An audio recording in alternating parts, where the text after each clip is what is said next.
Mesej dari dia. Kak, saya ni dah banyak kali cuba berniaga. Semangat tu memang ada, tapi idea selalu orang ambil. Bila jadi orang lain yang naik dulu. Saya pula terkontang-kanting sorang-sorang. Saya reply, saya faham rasa tu. Awak ada pola 145 dan 696. Awak jenis cepat dapat ilham, tapi selalu tak cukup support.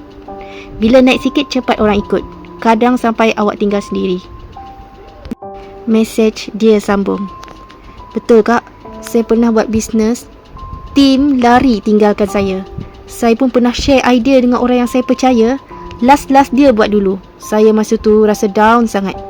Tapi yang peliknya kak, saya tetap nak cuba lagi. Tak tahu kenapa.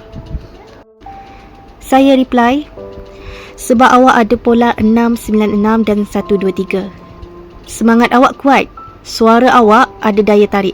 Orang macam awak memang selalu diuji dulu. Tapi bila dah meletup nanti, susah nak kejar.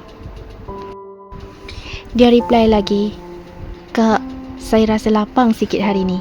Macam dapat izin untuk terus jadi diri sendiri. Terima kasih Kak.